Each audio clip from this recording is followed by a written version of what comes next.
Hello.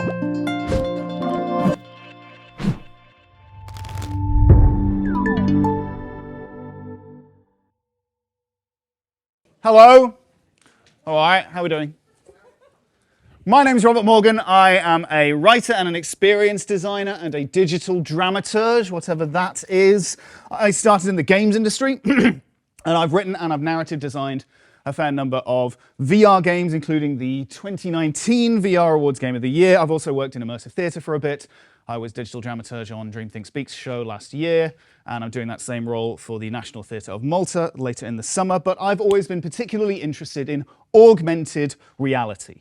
Back in the BPG era, that's before Pokemon Go, I started a studio, Playlines, to make location-based layers of AR theatre. And more, my own work is about narrative design and dramaturgy for location-based technology. And because I'm interested in how we can use small amounts of digital narrative to just season people's ordinary experiences, to change and recontextualize their relationships to the people and the places around them. Basically, what are the poetics? Come on, I'm going to struggle with my punchlines, I can tell. What are the poetics of Pokemon Go? It's the sort of question I like to ask. I'm a visiting fellow at King's College, researching just that, and I'm currently writing a book on it. And in all these formats, what I'm drawn to is that typically, as both our other speakers have talked about, the player and the protagonist is usually the same person. In AR, every player is the protagonist of their story, which means that they are simultaneously your audience, but also the audience's viewpoint into the story and the main character. So how is all of this relevant to immersive theatre and the wider immersive sector? Let's get into it. So I want to start with a question, because I want you to be thinking about context, specifically social context. I want you to be thinking about self-consciousness. And luckily, getting you to think about self-consciousness is as easy as just making you self-conscious. Sorry, Doug. Sorry, Doug. Look, just try to act normal. So here's the question. When is an audience member too self-conscious to get immersed? And because I want you to be self-conscious, thinking about this, to be alert to social context in this moment, I want one-word answers. Yeah. Oh no. Because I don't want you to be able to get bogged down in your own thoughts and let your thinking run on and cover your self-consciousness. Because I could open my mouth and start waffling on this question, and I would feel less and less self-conscious as I did it. Because I'm exactly the sort of wanker who stands up here and pontificates about this stuff in the first place. It's fine, it's fine. Here, we're all wankers together. But I want you to be self-conscious about your answer, about what it might say about you, about what others in the room might think about you. So one-word answers it is. Does anybody have an answer for this question? You, sir? Exposure. Exposure. When is an audience too self-conscious to get immersed? Thank you, Dan. Exposure. Anybody else? You, sir? Speaking. Speaking. Possibly when they're asked to speak. It's tricky. It's a difficult question. Maybe an easier framing of the question. Can an audience member be too self-conscious to get immersed? One-word answers. Yes. See, the thing is, as some of you may already suspect, I think the answer to this question is no. In this business, we tend to think of the audience member being self-conscious as the moment that their immersion has broken. Academic writing about immersive experiences, whether it's theatre or virtual reality or whatever, tends to talk about immersion in terms of being submerged or enclosed in the story, like we become part of the story for the duration in a way that's all-consuming, and then we emerge on the other side, changed. But I think that when we view the player's self-consciousness as the opposite of their immersion, when we view those two things as fighting or pulling away from each other, we're missing an opportunity to play with the player as their whole authentic selves. And when I'm talking about self-consciousness, I'm not talking about maybe when you pluck an audience member out of the crowd and you give them a moment. I'm talking about what's happening inside every audience member's head a little bit all the time, no matter how good your show is. The boring stuff, like when a part of their brain is thinking about how much their feet hurt, or is worried about climate change, or worried that they left the oven on, or is concerned that they might be asked to perform or be embarrassed. Real, everyday self-consciousness. It's not the enemy. Now, like I say, I've done a lot of work in VR, and I work with a lot of creators coming from other media who come to VR seeing it as the ultimate in immersion, where supposedly, in some ways, the technology kind of does the immersing for you because the player's enclosed completely in the virtualized environment, right? But I'm here to tell you that effective, emotionally engaging VR is not where you are overwriting the player's identity or overcoming their self-consciousness. You're working with it. You are collaborating with it. Because willing suspension of disbelief is still a thing. And it is never a complete, overwhelming submergence, in the same way that, though, of course, you're all raptly hanging on my every word, right? You are also partly conscious of how you're sitting in a room full of your peers. And you're conscious of where the bar is, and you're conscious that the chair you're sitting in is probably a bit less comfortable than you thought it was going to be when you first sat down, because I've rambled on about this for long enough. Immersive experiences, they ask the player to coexist in two narrative realities, to walk with one foot in real reality, the hard layer, and one foot in some other realm. It's like you're asking your players to walk along two airport travelators running in parallel, one foot on either side, one foot in each dimension. When the travelators work together, when the two narratives are pulling in the same direction, you can smoothly speed your player along. They're engaged. If the two travelators start going in different directions, if the two realities start contradicting each other, it's a jarring moment and the audience is pulled in two directions. That's what's happening when there's a dissonance. In games, we call this a ludonarrative dissonance, a contradiction between what they know and what they see, for example. But imagine if one travelator keeps going and one just suddenly stops. Or worse, imagine if you ask someone to hop one-legged along one travelator and completely ignore the other. It's just as disruptive to the user's experience.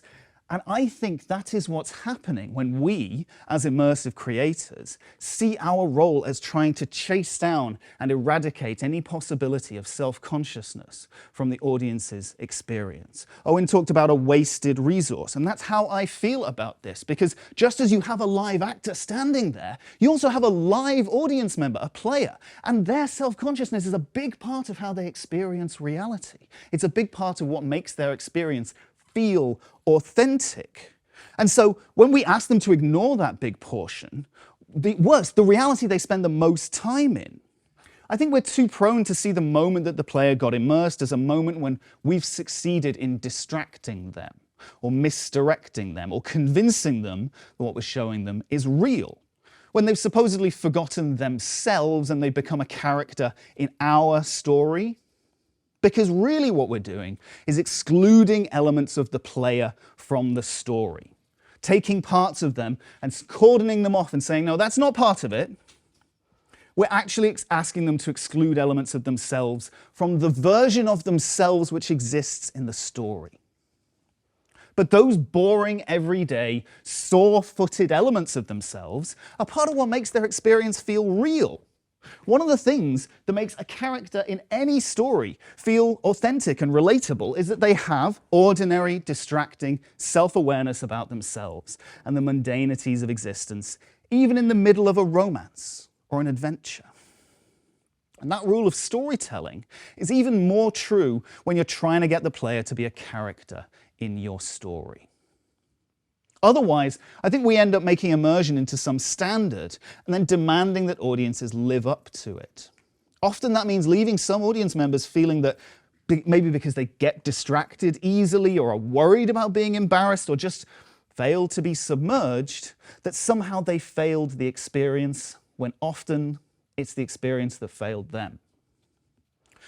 So basically, I want to encourage you to view XR, immersive technology, as a way to reach out and play with the player together in a world you're building together, but not to view immersive technology as a way to reliably blot out parts of the player's identity so they fit better into your idea of what a hero looks like. Because that's not what immersion is. That's not how play actually works. It's make-believe. Or let's pretend, as we call it in the North, where I grew up. Or as I called it, I'll pretend, while the other lads played football. So what does this mean for the wider immersive sector? I wanted to share 3 quick provocations, actually specifically for the moment of onboarding, which I think reflect this idea, ways to get your players' own self-consciousness on your side, to get their self-consciousness to take place within the bubble of the story. So it's actually building their in-story identity as a self-conscious person. So it's driving their immersion. Firstly, focus on augmenting the player, not the environment. In AR, really any immersive technology, the most important reality you're augmenting is the player themselves. They're your canvas and your paint. Their willing engagement, even if it's not all-consuming, is far more significant to their experience than any amount of set dressing you may be able to afford. Getting them to tell themselves a story about their role in what's going on, even if it's a small role, is much more cost-effective than trying to download a load of exposition to them. This means that no matter when or where your onboarding happens, remember that the story starts inside the player. The title of this talk is So You're Secretly a Dragon, because that was the punchline of my previous talk at IEN. It's an example I give a lot when I'm teaching or consulting, because augmented reality is no good at exposition. In my opinion, it's like immersive theatre in that respect. Augmented reality is no good at trying to convince the player you are in a dragon's cave. Stick with VR for that stuff if you must. But augmented reality is brilliant at leaning into the player and whispering, you are secretly a dragon. And then co-constructing with them in a playful way how that recontextualizes their everyday experience of walking down the street. Finally, in the nicest possible way, consider kidnapping instead of onboarding the player. And what I mean by this is, however big your story is, allow your players to be an every person within it. Because being an every person is a much bigger deal than being a non-entity who's not really there. North by Northwest, 1959, one of my favorite films, an instant classic, a thriller and a parody of thrillers, a very self-aware film. It's thrilling not because it has a powerful, memorably heroic Bond-like protagonist, because it doesn't. Roger Thornhill is a Manhattan advertising executive who's on his way to the theatre when, due to a case of mistaken identity, he's kidnapped and thrown into a spy story. He's bundled onto the story train and it is leaving the station. And he complains the whole time.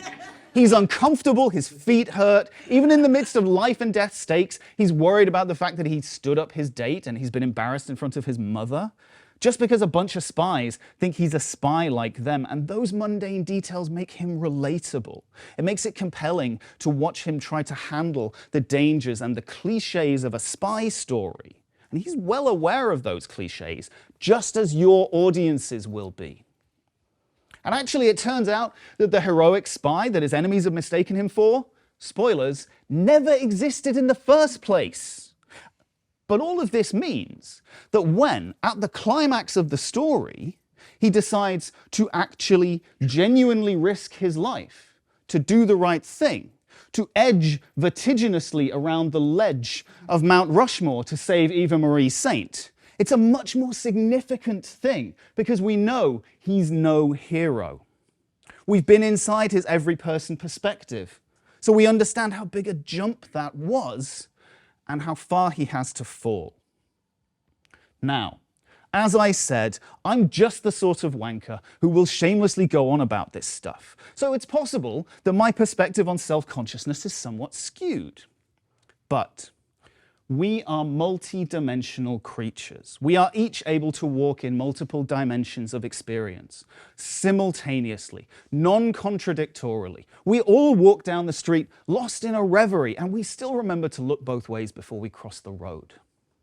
We can coexist in real and imagined worlds simultaneously, and we actually do it all the time. We do contain multitudes, and most of those multitudes are versions of us. And that includes versions with sore feet or social anxiety. And believe me, self-consciousness doesn't go away even when you are on a hair-raising adventure. Self-consciousness is our ordinary background experience of reality. So it is a resource you have to help make your audience's experiences feel more real. You don't have to make your players the hero of the story. Most immersive experiences are too big and complex for that, but players are more than capable of being their own kind of heroes, on their own terms, within the constraints you decide, if you just give them the tools to imagine so. Now, hopefully, you don't even have to agree with me for those 3 provocations to be useful. That's why I'm sharing them, because I hope they'll be helpful without you having to agree with me. If you disagree, come and grab me and I'll buy you a drink while you tell me all about it. And if you want to creatively quibble, best of all, if you go out there and make work that proves me wrong, especially if you're at the start of your career, nothing would make me happier. Because that's how we're going to move this sector forward artistically. And that's where I want to leave it. Thank you very much.